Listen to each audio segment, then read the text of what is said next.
Previous class में मैंने आप लोगों का अर्निंग कैपेसिटी या यील्ड बेसिस मेथड या मार्केट वैल्यू मेथड के बारे में डिस्कशंस करवाया था। एंड जहां तक बच्चों से previous method net asset basis का सवाल है वो हम पढ़ चुके हैं।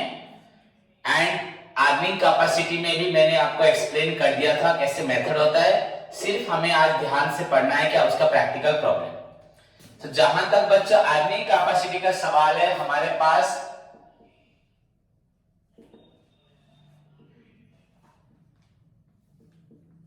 अर्निंग कैपेसिटी मेथड में 2 वेरिएशंस है बच्चों, 3 वेरिएशंस है। पहला आपका था रेट ऑफ रिटर्न, सेकेंड आपका था price earning ratio, and third था बच्चों that is your productivity factor. So these are बच्चों आपको क्या थे, 3 वेरिएशन थे। एंड उसमें सबसे पहला वेरिएशन था आपका rate of return. And rate of return में पहले था बच्चों वैल्यूएशन ऑफ शेयर्स अंडर बच्चों earning capacity on the basis of rate of dividend, rate of dividend. And second था बच्चों रेट ऑफ अर्निंग। क्लियर? तो rate of dividend, rate of earning. Rate of dividend में हमें valuation of share कैसे करना है, expected dividend by normal dividend, बताया था ना, expected dividend by normal dividend into बच्चा paid up value of share. Rate of earning में ही बच्चों, रेट ऑफ अर्निंग में भी क्या होगा, हमें expected return by normal return, expected return by normal return into बच्चों आपका फिर से paid up value of share, जो मैं आपको प्रीवियस क्लास में पढ़ा चुका हूं।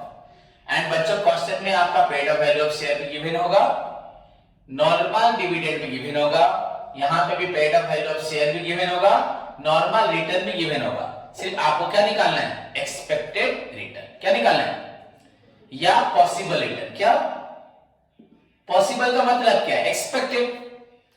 पॉसिबल माने यहां है ही पर हो सकता है, एक्सपेक्टेड का मतलब आशा करते इतना होगा, एक ही बात है। पॉसिबल या पॉसिबल मतलब इम्पॉसिबल पॉसिबल नहीं, माने इतना हो सकता है। तो possible dividend, possible rate of dividend बोलना जो है, पॉसिबल रेट ऑफ डिविडेंड बोलना जो है, एक्सपेक्टेड रेट ऑफ डिविडेंड बोलना सेम। ओके, जिसको हम लोग कैसे निकालेंगे, प्रॉफिट्स अवेलेबल जो भी था डिवाइडेड बाय बच्चों आपका total paid up capital into बच्चों 100। यहां पे रिटर्न में भी क्या था, total profits available by capital employed into 100। Clear? So let's start बच्चों, आपके बुक से एक प्रॉब्लम करते हैं, एग्जांपल देखते हैं बच्चों 6। तो सभी बुक खोलें।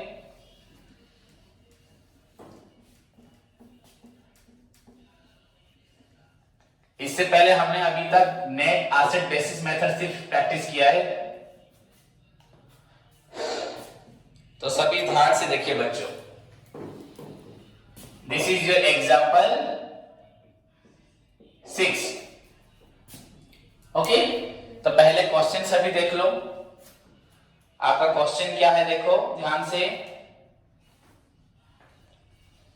बच्चों। Valuation of shares on rate of earning basis. अभी कोई सोचेगा सर रेट ऑफ अर्निंग क्या है, मतलब अर्निंग कैपेसिटी। क्या अर्निंग कैपेसिटी में फर्स्ट वेरिएशन है rate of return, rate of return में है rate of dividend, rate of earning. तो हमें मालूम पड़ा फर्स्ट मेथड का फर्स्ट वेरिएशन का सेकंड।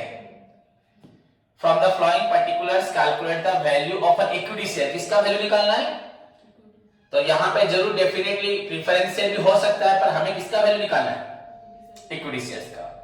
सो बच्चों क्वेश्चन पढ़ते हैं। 2009% प्रेफरेंस शेयर्स ऑफ रुपीज बच्चों 100 ईच क्वेश्चन में क्या क्या है पहले ध्यान से देखो। हमारे पास 2000 बच्चों प्रीफरेंस शेयर्स है 9% करके, 2000 आपका 9% प्रीफरेंस शेयर ऑफ रुपीज बच्चों 100 ईच। ओके, उसके बाद 50,000 इक्विटी शेयर्स है, इक्विटी शेयर ऑफ रुपीज आपका 10 ईच। क्लियर? बट बच्चों 8 पेड अप है। पेड अप कितना है? बट 8 पेड अप कितना दिया गया है? 8। मतलब बच्चों मैंने इक्विटी शेयर से कितना पैसा मांगा था? मैंने इक्विटी शेयर से कितना पैसा मांगा था बच्चों? बोलो 10 रुपीज, पर उन्होंने कितना पे किया? ऐसे नहीं होता। Application stage, allotment stage, first call, second call, उन्होंने पेमेंट कितना किया है? 8। ओके, नेक्स्ट बच्चों expected profit per year before tax. Expected profit क्या है? Expected profit before tax per year कितना है? 2,18,000। आपका rate of tax 40%। Transfer to general reserve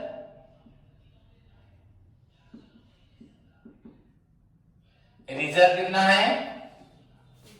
20%। कितना है? 20% ऑफ प्रॉफिट। ओके, वैसे भी रिजर्व मतलब क्या है? Every year a part of profit. हर साल प्रॉफिट से कुछ पार्ट निकाल के हम लोग रख देते हैं, जिससे हमारी फ्यूचर की जो भी रिक्वायरमेंट्स होती है बच्चों उसको हम मीट करते हैं। मतलब अननोन लायबिलिटी, इसको जो हमें मालूम नहीं होता है, कहीं भी यूज कर सकते हैं, पर अगर पर्टिकुलर चीज के लिए रखा है दैट इज प्रोविजन। क्या?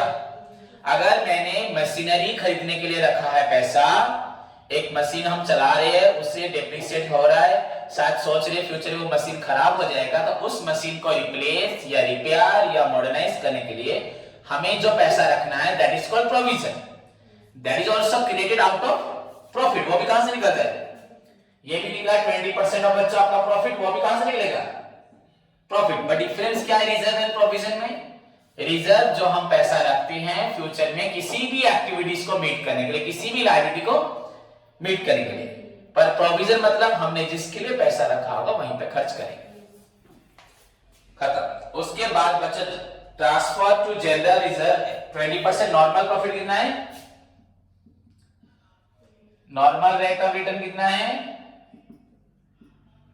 लास्ट में 15%।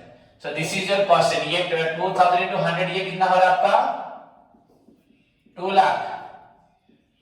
एंड ये आपका 50,000 into 10 होना चाहिए, पर 8 है तो कितना होगा? 4 लाख। क्लियर? तो ये आपका हुआ क्या क्वेश्चन? क्लियर?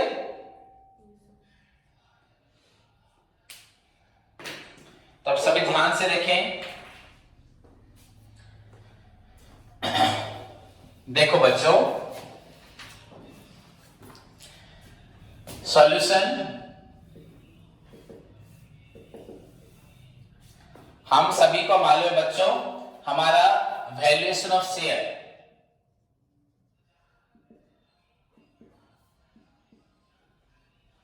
इजिकल टू क्या है? पॉसिबल लिखो या एक्सपेक्टेड लिखो, सेम है ना? फॉर्मूला क्या है आपका? देखो, पॉसिबल रेट ऑफ डिविडेंड कैसे होगा? रेट ऑफ अर्निंग है, रेट ऑफ रिटर्न है कि नहीं है? पॉसिबल रेट ऑफ अर्निंग या रेट ऑफ रिटर्न तो नहीं बोलते, rate of earning divided by normal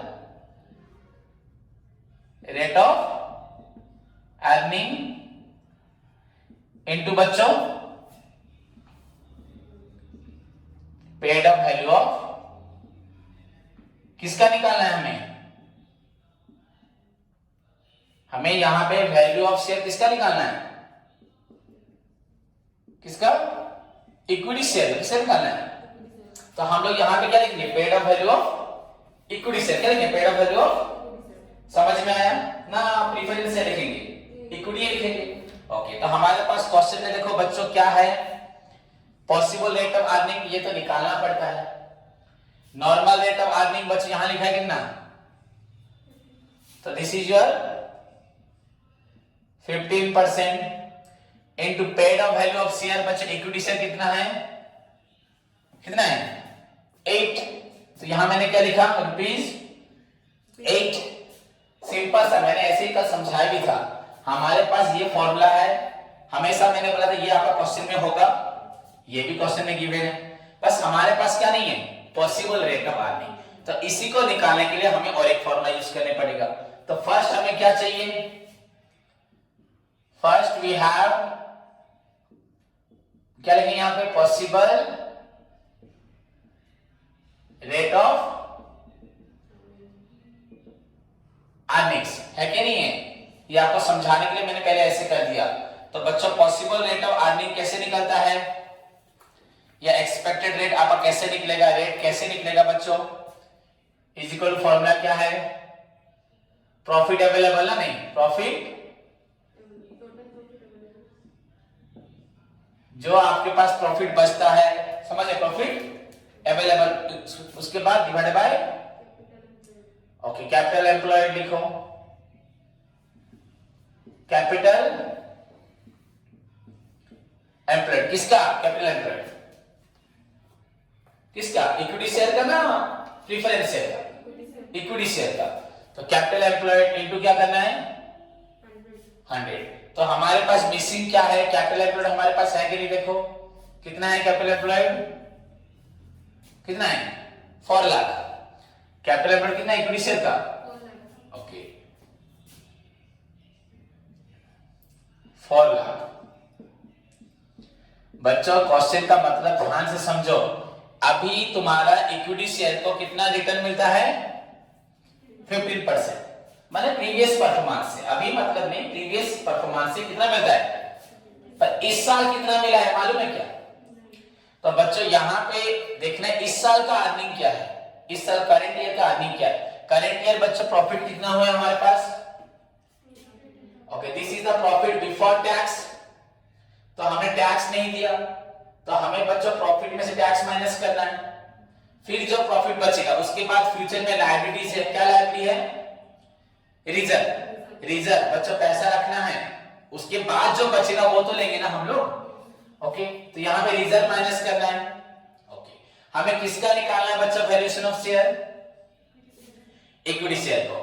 तो प्रॉफिट, टोटल प्रॉफिट कितना हुआ है, टोटल प्रॉफिट का मतलब समझना, जितना प्रॉफिट हम ले सकते हैं, 2,18,000 में से टैक्स कितना माइनस होगा, फिर जो निकलेगा रिजर्व कितना माइनस होगा, ओके, फिर यहां पे किसका पैसा निकालना है, वैल्यू इक्विटी का, तो यहां पे प्रेफरेंस शेयर भी है, उस साल प्रॉफिट जब होगा पहले पैसा कौन लेगा, डिविडेंड कौन लेगा, प्रेफरेंस शेयर, वो अपना डिविडेंड नहीं मांगेगा 9%, तो हमें जो प्रॉफिट मिला है उस प्रॉफिट में से माइनस करना है टैक्स, उसके बाद माइनस करना है बच्चों रिजर्व, उसके बाद बच्चों माइनस करना है आपका प्रेफरेंस शेयर का डिविडेंड, उसके बाद जो प्रॉफिट बचेगा दैट इज प्रॉफिट अवेलेबल, वो प्रॉफिट कौन लेगा, प्रेफरेंस शेयर लेगा, कौन ले बच्चों, टोटल प्रॉफिट कितना है 2,80,000, इसमें से इनकम टैक्स दे दिया, रिजर्व रख दिया, अब जो बचा कौन लेगा, प्रेफरेंस शेयर लेगा एंड इक्विटी शेयर लेगा, मैंने प्रेफरेंस शेयर क्या दे दिया 9% डिविडेंड दे दिया, अब देने के बाद क्या बचा, इक्विटी शेयर, और बाकी जो प्रॉफिट वो कौन लेगा, प्रॉफिट बच्चों और शेयर होल्डर्स क्या है हमारे, ओनर्स है ना, बिजनेस का प्रॉफिट कौन लेता है, शेयर होल्डर्स लेते हैं, कैसे लेते हैं, डिविडेंड, जब प्रॉफिट को डिवाइड कर देते हैं सभी में उसको क्या बोलते हैं, डिविडेंड, समझ में आया कि नहीं, dividend refers to distributable profit, profit को अगर हम डिवाइड करते हैं सभी के अंदर उसे क्या बोलते हैं, अगर 1 लाख प्रॉफिट को मैंने अकेला लिया दैट इज प्रॉफिट, अगर मेरे साथ 10 जने हैं तो 1 लाख को अगर 10 इक्वली लेते हैं तो 10,000 10,000 10,000 को क्या बोलेंगे, वो भी तो प्रॉफिट है, पर उसको प्रॉफिट ना बोले क्या बोलेंगे, डिविडेंड, पर अभी यहाँ पे दो प्रकार की शेयर होल्डर्स है, एक प्रीफरेंस और एक इक्विटी। जो प्रॉफिट बचेगा पहले कौन लेगा? प्रीफरेंस, उसने कितना लिया? अब जो बचा कौन लेगा बच्चों? इक्विटी शेयर लेगा ना। तो बच्चों अब जो प्रॉफिट बचेगा that is equity share, and equity share ने कितना पैसा लगाया था? तो मुझे कितना मिला?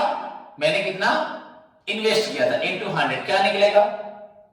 Possible rate of earning, expected rate of earning. इसे पॉसिबल या और क्या बोलते हैं? और क्या बोलते हैं इसको? एक्सपेक्टेड। क्या बोलते हैं इसको? पॉसिबल बोलो या एक्सपेक्टेड रेट ऑफ अर्निंग्स। तो अभी हमें क्या चाहिए? Profit available. तो फाइंड आउट बच्चों प्रॉफिट अवेलेबल निकालो सभी। मैं आपको पूरा स्लोली समझा रहा हूं, जैसे एक मैथ फर्स्ट मैथ है, समझ जाओ, उसके बाद आगे बढ़ेंगे। सो लेट्स बच्चों स्टार्ट। हमारे पास बुक है, क्वेश्चन अवेलेबल है। सो हमें क्या निकालना है? Profit available. क्या निकालना है? किसके लिए प्रॉफिट निकालना है? Calculation of profit available for आपका इक्विटी शेयर। क्योंकि हम यहां पे वैल्यूएशन ऑफ सिर्फ क्या कर रहे हैं? Equity share. अगर प्रीफरेंस शेयर तो वो भी निकालते हैं वैसे। ओके, सो टोटल प्रॉफिट कितना है हमारे पास? टोटल प्रॉफिट बच्चे कितना है गिवन क्वेश्चन में? 2,18,000 बिफोर टैक्स ना आफ्टर टैक्स? बिफोर टैक्स ना। नहीं, आपका प्रॉफिट है, ये भी टोटल नहीं है, एक्सपेक्टेड है। क्या है? हुआ नहीं है, बस हम लोगों ने, मैंने गलत से लिख दिया, एक्सपेक्टेड प्रॉफिट। हमने आशा किया है कि हमें इतना प्रॉफिट मिलेगा। Expected profit that is also बच्चों बिफोर टैक्स। लेस क्या होगा? टैक्स कितना है? टैक्स 40% था शायद। तो बच्चों 40% ऑफ 2,80,000, 40 by 100 into 2,18,000, zero cancel, zero cancel, तो 4 इंटू 2,18,000। बच्चों क्या हो रहा है आपका? देखो 4 इंटू कैसे? 400, 400, हाँ 4 8 32 3 4 1 4 3 7 4 2 8। बच्चों कितना निकला? 87,200, 87,000। This is profit. तो बच्चा आपका क्या निकला अभी? 0 0 8 0 3 1 1,30,800। Clear? This is your what? इसे क्या बोलते हैं? Profit after tax. अब इसमें से हमें क्या माइनस करना है? क्या करना है इसमें से? रिजर्व था कि नहीं? तो बच्चा हमारे पास ट्रांसफर टू रिजर्व क्या था? एक्चुअली ये प्रॉफिट पे से टैक्स तो हम देंगे, फिर बचा 1,30,000, तो उसमें से हम रिजर्व बनाएंगे ना। ट्रांसफर टू कितना है? तो 20%। तो दिस इज 20 मतलब 20 बाय 100 इंटू 1,30,000। तो ये अगर कैंसिल किया बच्चों 5, ये अगर काटा 5 2 10, 5 6 30, 5 1 5, 5 6 30, 0 26,000 बच्चों 160। ओके, सो लिखो इसको यहां पे 26,000 160 0 4 6 4 0 1 1,04,640। So this is the profit after reserve, after tax. ये प्रॉफिट क्या निकला? After tax and after. Finally क्या होगा बच्चों? माइनस प्रीफरेंशियल। इस प्रॉफिट को कौन लेगा? शेयर होल्डर से लेंगे, चाहे प्रीफरेंस हो, इक्विटी हो, या अगर दोनों होंगे दोनों लेंगे। पर प्रीफरेंस शेयर का डिविडेंड तो फिक्स है ना, तो तो शेयर का पेमेंट नहीं 0, तो उसका पेमेंट कितना है, प्रीफरेंस शेयर डिविडेंड कितना है 9%। ओके, प्रीफरेंस शेयर कितना था कंट्रीब्यूशन, देखो बुक में क्या था कंट्रीब्यूशन 2000, 9% प्रीफरेंस शेयर ऑफ ₹100 मतलब 2 लाख, क्या था 2 लाख, तो 9% बच्चों, तो 9/100 into 2 lakh, this is equal to बच्चों आपका क्या निकला 9 2 जा 18,000। तो 0 4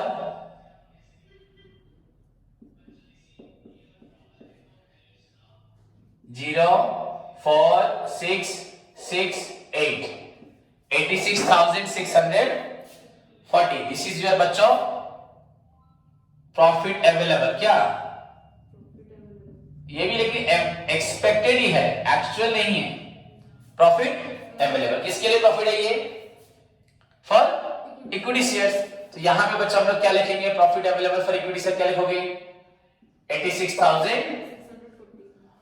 ये सारा प्रॉफिट कौन लेगा, इक्विटी शेयर्स कौन लेगा बच्चों, कंपनी का सारा प्रॉफिट कौन लेता है, शेयर होल्डर्स। प्रीफरेंस शेयर कितना लेगा,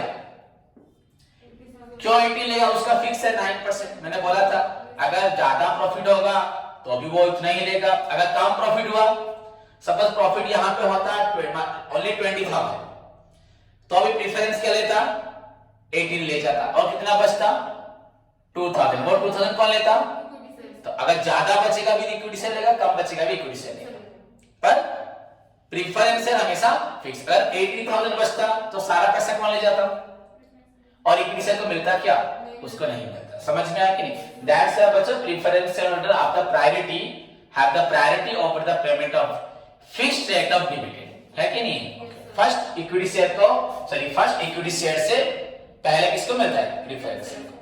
so this the equity share ने कितना पैसा लगाया 4 लाख, मिला कितना 86,000। ओके, तो कितना परसेंट हुआ बच्चों, ये आपका कैंसिल हुआ, ये कैंसिल हुआ, 4 में कैंसिल करो ये 100, ये 4 में काटने से 4 2 जा 8, 4 1 जा 2 6, 4 6 जा 24, फिर 2 4 4 6 जा 24, क्या निकला तुम्हारा 21 पॉइंट, ये 2166 बाय 100, दैट इज क्या होगा 21.66%। अब देखो अगर हमें निकालना होता प्रॉफिट अर्निंग बची, जो आपका पॉसिबल रेट ऑफ अर्निंग का प्रीफरेंस शेयर का निकालना होता, तो प्रीफरेंस शेयर को कितना पैसा मिला है, कितना उन्होंने लगाया था 2 लाख, प्रीफरेंस शेयर ने कितना पैसा इन्वेस्ट किया था 2 लाख, उनको मिला कितना, तो उनका अर्निंग कितना होगा 18,000 बाय 2 लाख इंटू 100।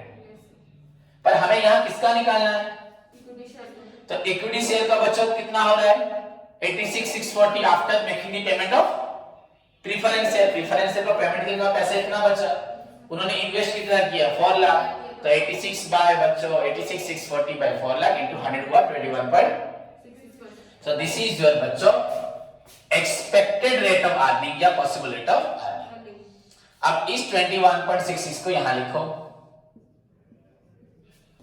हाँ हमें निकालना है वैल्यूएशन ऑफ शेयर, ये लास्ट में निकालोगे, तो valuation of share is equal to possible rate of earning by normal rate of earning into paid up value of share. तो पॉसिबल अर्निंग हमारा क्या निकला 21.66, नॉर्मल कितना होता है 15 एंड शेयर का वैल्यू क्या था 8। ओके, अब बच्चों मुझे एक बात बताओ, सिंपल सी बात, इसका फॉर्मूला ऐसे क्यों बना मैंने कल बताया था। अगर एक इंसान को 100 रुपए इन्वेस्ट करके, एक इंसान को 100 रुपए इन्वेस्ट करके उसको बच्चों 50 रुपए प्रॉफिट होता है। आज उस इंसान बोल रहा है कि आज मुझे प्रॉफिट होता है 100 रुपए, तो तुम लोग क्या सोचोगे उसने इन्वेस्ट कितना किया है। अगर एक इंसान को 100 रुपए इन्वेस्ट करके प्रॉफिट क्या होता है, मेरा प्रॉफिट है 50 रुपए, मेरा कितना मैंने कंट्रीब्यूट कितना किया 100। मैं बोल रहा हूं भैया आज मेरा प्रॉफिट है 100 रुपीज, तो मैंने कितना कंट्रीब्यूट किया होगा, कैसे मालूम पड़ा, जब 50 रुपए मैंने प्रॉफिट कमाया, जब मैंने प्रॉफिट कितना कमाया 50 रुपए, तब मेरा कंट्रीब्यूशन क्या था? 100। हाँ या नहीं? Yes, तो बच्चे जब मैंने 1 रुपए का प्रॉफिट कमा रहा था क्या होगा ये? आज जब मैं 100 कमाऊंगा तो बच्चा 200। तुमने ना ये इजी क्वेश्चन था, मन से बोल दिया, पर फॉर्मूला क्या होगा? फॉर्मूला क्या होगा? देखो यहाँ पे ये 100 रुपए क्या है, ये मेरा वैल्यू ऑफ शेयर था, क्या था? ये 100 रुपए क्या है? प्रॉफिट। ये 50 रुपए क्या है? प्रॉफिट। ये दोनों क्या है? ये दोनों क्या है? प्रॉफिट। ये क्या है? कंट्रीब्यूशन। क्या था मेरा? वैसे बच्चों पहले मेरा एक शेयर का वैल्यू कितना था? तो मुझे कितना प्रॉफिट होता था? वैल्यू ऑफ शेयर, मेरे एक शेयर का वैल्यू था 8 रुपीज और मुझे कितना मिल रहा था प्रॉफिट? 15%। तो आज मुझे बच्चों 21% मिल रहा है। मुझे तो कहीं भी मोर इनकम ए इंस्टीट्यूट होची बच्चों 15%। आज से इतने 100-200 बच्चे पढ़ते हैं, आज से 5 साल के बाद तुम लोग मिलोगे सर आपका आज प्रॉफिट मैं बोलूंगा बच्चों 5 लाख, तो सर ज्यादा बच्चे पढ़ते होंगे, सोच में आया कि नहीं आएगा? तो डेफिनेटली आप ज्यादा पैसा लेते हैं। तो वैसे अगर 15% मेरा इनकम था, रिटर्न था, तब शेयर वैल्यू क्या था? तो आज मुझे रिटर्न कितना मिल रहा है? तो डेफिनेटली शेयर वैल्यू क्या होगा? बढ़ गया होगा। तो 15% रिटर्न में वैल्यू था 8, तो 1 में क्या होगा? एंड 21.66 में क्या होगा? Into 21. This is the formula. पर इसको ऐसे लिख दिया 21.66 बाय 15% इंटू क्या लिखा? ये तुमको इजीली याद रहने के लिए फॉर्मूला है। पॉसिबल रेट ऑफ अर्निंग आज कितना तुमको मिलने वाला है? 21%। एक्चुअली कितना मिलता था पहले? 15%। एंड तब शेयर का वैल्यू क्या था? 8। तो आज शेयर का वैल्यू क्या होगा? डेफिनेटली क्या हो जाएगा? बढ़ जाएगा नहीं? तो परसेंट तो कट गया, इसको काटा 21.66 इंटू 8 बाय, तो क्या करेंगे बच्चों? हिसाब करो, निकालो। 21.66 डायरेक्ट ऐसे कर देते हैं, 21.66 इंटू पहले 8 कर दो, फिर डिवाइड करना, 2 बार डिवाइड होगा। 8 6 जा 48, 8 4 8 6 48 4 52 2 कैरी 5 बच्चों, 8 1 जा 8 5 13 3 हाँ 1 8 2 जा 16 1 17 क्या निकला? 173.28 बाय, तो अब 173.28 बाय 15, तो 15 1 जा 15 क्या था? 2 3 15 1 जा 15 ना? नहीं, तो क्या रहा यहाँ पे? 8 2.15 5 जा, तो रहा 7 8 फिर 15 5 जा 75। तो आंसर क्या निकला बच्चों आपका? 11 पॉइंट क्या निकला? 11 पॉइंट रुपीज 11 पॉइंट। तो पहले तुम्हारा इक्विटी शेयर का वैल्यू क्या था? 8 था, आज वैल्यू क्या हो गया? तो 11 रुपीज 11.55 पर share. Answer which share? Valuation of equity shares. तो सभी देखे ध्यान से, मैंने आपको बिल्कुल सिंपली समझाया है। सो फार एज द फॉर्मूला अगर याद रखोगे तो आंसर निकल जाएगा। सिंपल सी बात है बच्चों, एक बिजनेसमैन 1000 रुपए इन्वेस्ट करके उसे आज रिटर्न मिलता है 100, तो ये 100 रुपए 1000 क्या हुआ? 10%। तो कोई मुझे बोलेगा सर आपको आपके प्रोफेशन से कितना प्रॉफिट होता है? मैं बोलूंगा 10%। आपका शेयर वैल्यू कितना है, आपके एसेट्स का वैल्यू कितना है, मैं क्या बोलूंगा? 1000। तो बच्चों 1000 बिजनेस से तो 10% ही मिलेगा ना, या ज्यादा मिलेगा? आज मुझे बच्चों 20% मिल रहा है, तो मेरा एसेट क्या बिजनेस में जो एसेट्स होगा वो क्या वही 1000 ही होगा? तो इसका मतलब मैंने रेट बढ़ा दिया, सामान का रेट बढ़ा, प्रॉफिट ज्यादा हो जाएगा? नहीं होगा। तो अगर मुझे 20% प्रॉफिट मिल रहा है, इसका मतलब मेरा जो वैल्यू ऑफ बिजनेस होगा वो डेफिनेटली ज्यादा सामान लाऊंगा तो ज्यादा प्रॉफिट होगा, Yes, sir. उसी में तो नहीं होगा ना।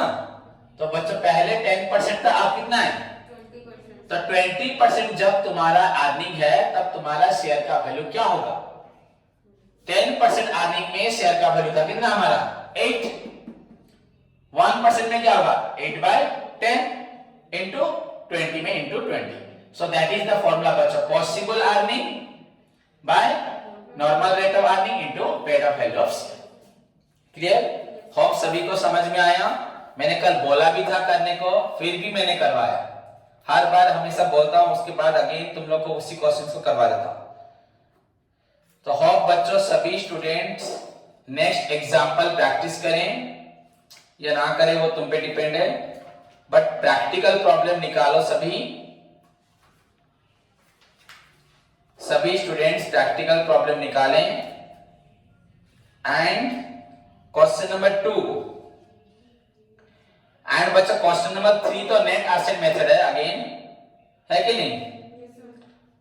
ओके, फॉर भी बच्चा हो जाएगा, तो ट्राई करो जो भी हो। क्वेश्चन नंबर 2 एंड 3 खुद अपने आप से ट्राई करो, ठीक है? क्लियर? धन्यवाद।